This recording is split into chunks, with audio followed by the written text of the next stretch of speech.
Welcome to Al Hadi Foundation School.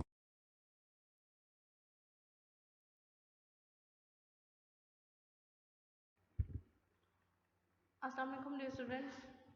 Today we are going to start our lecture of maths from unit 3 fractions, book page 58 and exercise 3a. Question number 4. This question you have to solve it by yourself. ये आपने खुद solve करना होगा because it's very simple.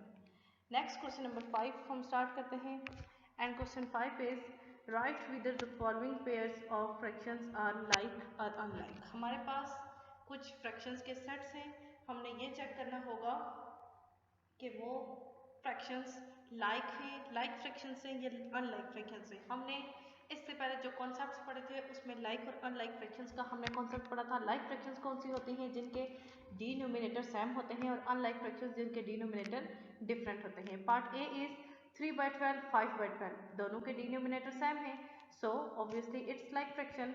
Part B 10/15 12/15 दोनों के denominator same हैं, so it's also like fraction. Next part C 18/20 and 19/21। अब देखें इसका डिनोमिनेटर 20 है और इसका 21, दोनों के डिनोमिनेटर चेंज है, सो अनलाइक फ्रैक्शन। 11/20 19/20 दोनों के हमारे पास डिनोमिनेटर सेम है, so it's like fraction.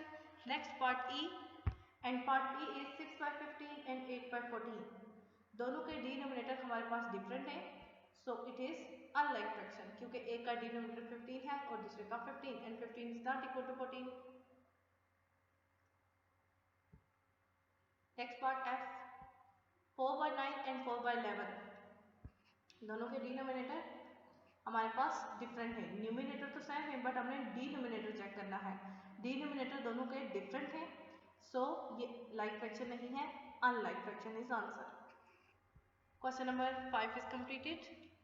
Next question number 6. And question 6 is rewrite these fractions so that they have a common denominator. हमारे पास कुछ फ्रैक्शंस गिवन है, वो कहते हैं कि इन फ्रैक्शंस को इस तरीके से लिखें, उनके लिए कोई एक ऐसा नंबर ढूंढें जिस तरह के वो एक्विलेंट फ्रैक्शंस बन जाए। 1/2 एंड 1/4। अब देखिए 1/2 एंड 1/4। 1/2 तो हमारे पास मजीद यहाँ पे मजीद सिंप्लीफाई नहीं हो सकता, कोई भी ऐसा नंबर नहीं है जिसको हम डिवाइड करें तो 1/2 आए। 1/4 हम अ fraction which has common denominator is 2/4। 2/4 एक ऐसी फ्रैक्शन है जिसको अगर हम 1/4 के साथ लिखें तो वो हमें एक सैम फ्रैक्शन कॉमन डिनोमिनेटर दे सकते हैं। ठीक है, डिनोमिनेटर हमने सैम करना है, तो 2/4 लिखेंगे। अगर आप 2 को सिंप्लीफाई करें, 2 1 2, 2 2 4, ये 1/2 के इक्वल है, सो 1/2 लिखें 2/4 लिखें, इससे कोई फर्क नहीं पड़ता, आप इसको सिंप्लीफाई करें 1/2 ही आ जाता है।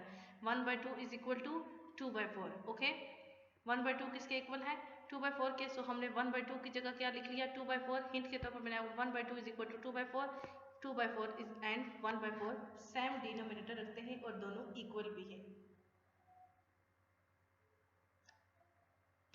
Next part B 3/5 and 7/15।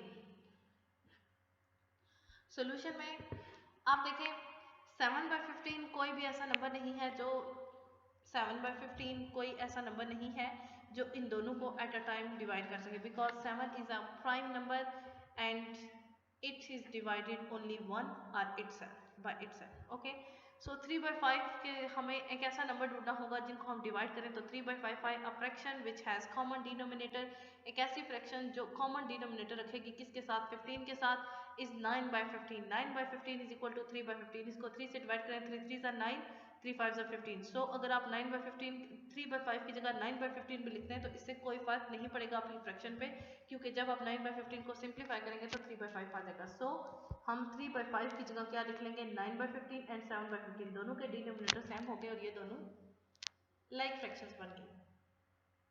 Next part C is 2/3 and 5/6। 2/3 and 5/6 a fraction which has common denominator. हमें एक ऐसी फ्रैक्शन ढूंढनी होगी जिसके साथ कॉमन डिनोमिनेटर होगा 6, उसका डिनोमिनेटर होना चाहिए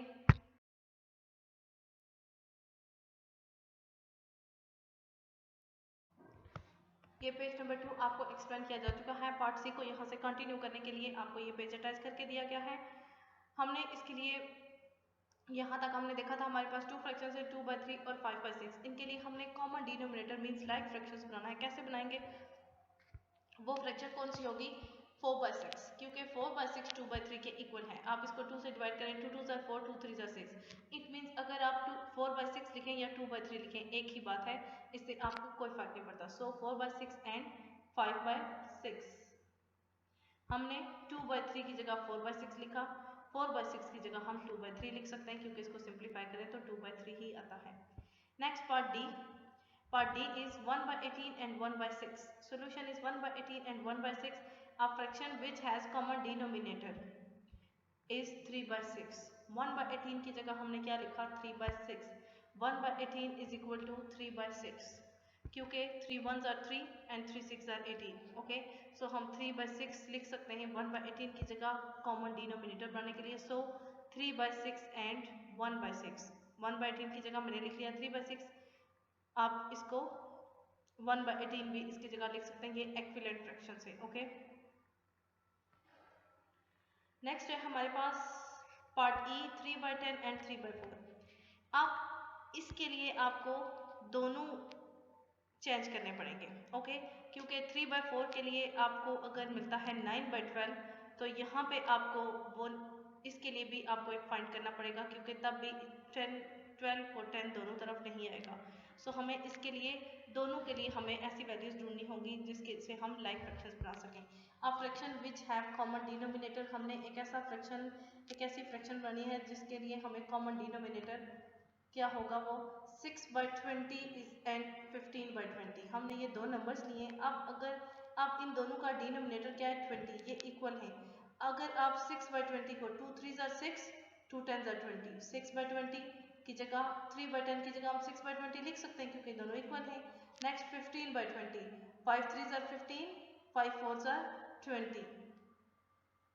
ओके, क्या आ जाएगा 3/4, 3/10 and 3/4। So 6/20 and 15/20, 16/20 and 15/20 हमारे पास वो नंबर्स हैं जिनको आप सिंप्लीफाई करें तो हमारे पास यही दोनों नंबर्स आ जाते हैं। जस्ट हमने इनके डिनोमिनेटर को सेम बनाने के लिए और इनको लाइक फ्रैक्शंस में कन्वर्ट करने के लिए इस तरह से लिखा है। 2 3s are 6, 2 10s are 20 इसके equal, 5 3s are 15 and 5 4s are 20 इसके इक्वल।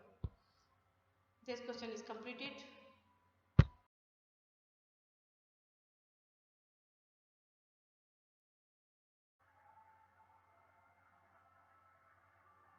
नेक्स्ट है हमारे पास question number 7 and question 7 is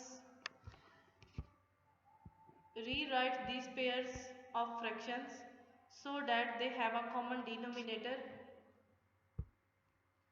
then fill in the correct symbol less or greater or less।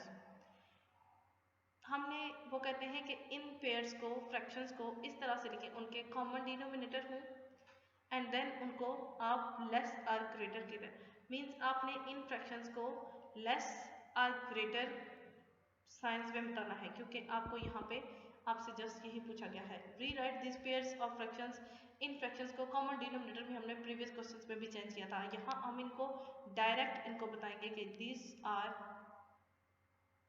Laser और ग्रेटर। अगर आप इनको डायरेक्ट दूसरी कॉमन डिनोमिनेटर में भी चेंज करेंगे तो वो लाइक फ्रैक्शंस बनेंगी, और लाइक फ्रैक्शंस का हमें लेस और ग्रेटर का अच्छी तरह से पता है। सो हम इस तरह से इनको डील करेंगे। Part A is 2/7, 3/7। 2/7, अब देखिए यहाँ पे हमारे पास डिनोमिनेटर चेंज है। ओके, डिनोमिनेटर हमारे पास सेम नहीं है, सो ये अनलाइक फ्रैक्शन है। अनलाइक फ्रैक्शन में आप देखें यहाँ पे टोटल पार्ट्स 10 थे। 10 में से अगर उन्होंने 3 पे वर्कआउट किया तो पीछे कितने हैं 7। ओके, अब यहाँ पे टोटल पार्ट्स 7 थे और 7 में से 2 पे वर्कआउट हुआ है पीछे 5, तो यहाँ पे 5, यहाँ पे 7, 5 इज लेस देन 7। ओके, आप इसको इस तरीके से भी इन फ्रैक्शंस को सॉल्व करें तो यहाँ पे क्या आ जाएगा 2/7 इज लेस देन 3/10।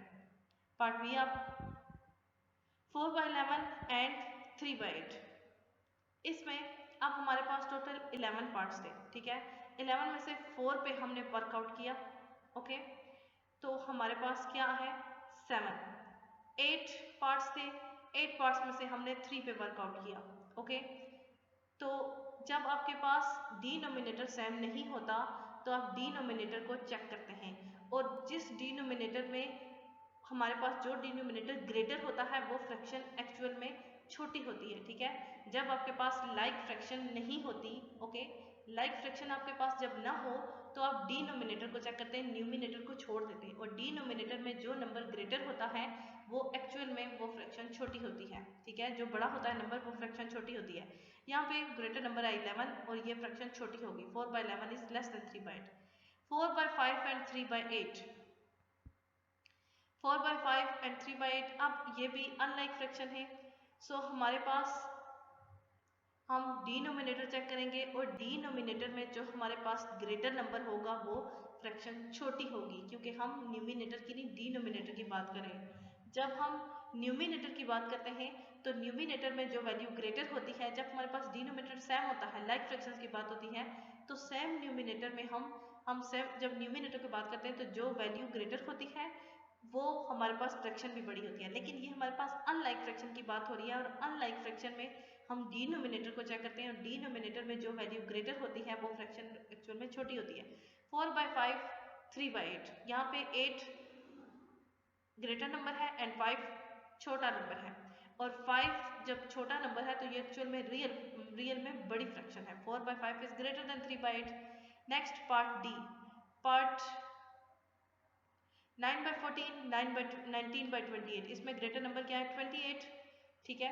तो ये हमारे पास 14 हमारे पास यहाँ पे, अब यहाँ पे देखिए 28 का हाफ करें 14 में से जब 9 पे वर्कआउट हुआ तो हमारे पास 5 पार्ट्स अभी भी हैं, ठीक है। बट 28 में अगर 19 पार्ट्स में अगर हुआ है काम तो हमारे पास अभी भी 9 पार्ट्स हैं, ओके। 9 पार्ट्स हमारे पास अभी भी है, तो इधर हमारे पास 5 है और इधर 9 है। तो देखें इट मीन्स अगर हम यहाँ पे 2 बार भी काम करें तो यहाँ पे हमारे पास 10 आएगा, ठीक है। तो यहाँ पे 28 में से यहाँ पे हमारे पास 9 है और यहाँ पे क्या है 5, so this one is less then this one. Part E, F और जी एच ये आपको सॉल्व है, जस्ट आपने इनको खुद से देख के समझना है।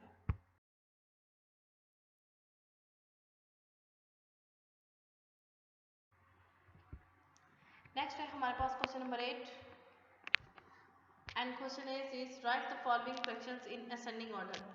हमने असेंडिंग ऑर्डर में लिखना है इनको। Hint, find a common denominator. First of all अगर आप इनके कॉमन डिनोमिनेटर फाइंड करेंगे वो क्वेश्चन आपका लेंथी हो जाएगा, ठीक है। अगर आप उस तरह से अगर इनके डिनोमिनेटर को देखें, फर्स्ट ऑफ ऑल आपको एक ऐसी फ्रैक्शन ढूंढनी पड़ेगी जिस फ्रैक्शन में आपने जिस फ्रैक्शन को आप डिवाइड करें तो आपके पास यही नंबर है। इट मीन्स आपको तीनों को 20 बनाने के लिए इन नंबर्स के साथ वो नंबर चाहिए होंगे जिनको आप डिवाइड करें तो आपके पास 7/10 और 4/5 है। अगर हम इनको डायरेक्ट सॉल्व करें असेंडिंग ऑर्डर में लिखें तो कैसे लिखेंगे, पार्ट ए इज 4/5, 7/10 एंड 9/20।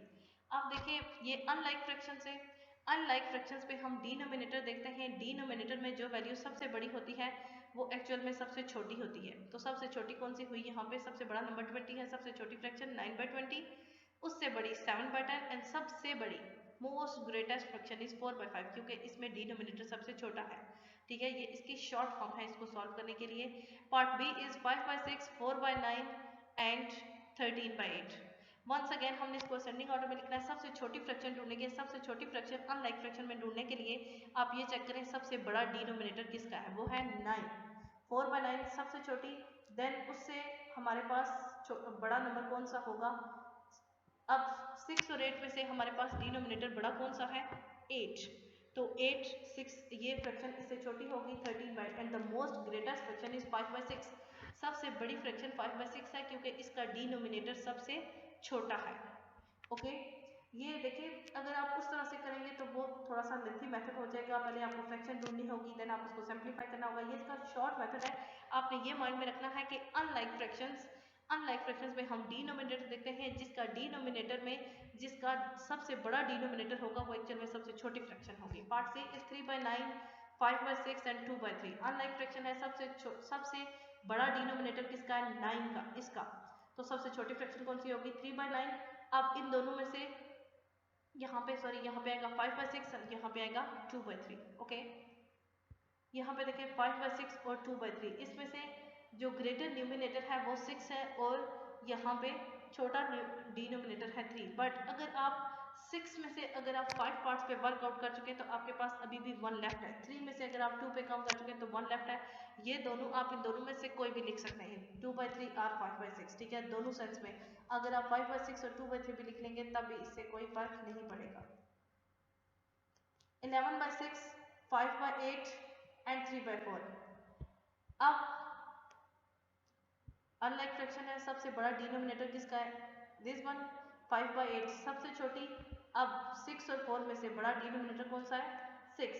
तो क्या आएगा यहाँ पे 11/6 और सबसे बड़ी जो वैल्यू होगी, सबसे बड़ी फ्रैक्शन होगी वो 3/4, क्योंकि उसका डिनोमिनेटर सबसे छोटा है। अनलाइक फ्रैक्शन में जिसका डिनोमिनेटर सबसे छोटा होगा वो फ्रैक्शन सबसे बड़ी होगी। ओके, यहाँ पे भी आप फर्स्ट ऑफ ऑल 5/6 और 2/3 लिखेंगे, बाय मिस्टेक हो गया है। लेकिन चूंकि आप मैंने आपको दूसरे मेथड से बताया, यहाँ पे 1 है, यहाँ पे 1 है, इससे कोई फर्क नहीं पड़ता। पार्ट ई और एफ आपने खुद चेक करने होंगे, समझने होंगे, सॉल्व आपको करके दे दिए गए हैं। नेक्स्ट अब हम कुछ कॉन्सेप्ट स्टार्ट करेंगे और नई एक्सरसाइज स्टार्ट करेंगे, because exercise 3A is completed. We are going to start in next lecture exercise 3B from exercise 3B। आज के लिए इतना ही काफ़ी है। ओके, अल्लाह हाफिज़।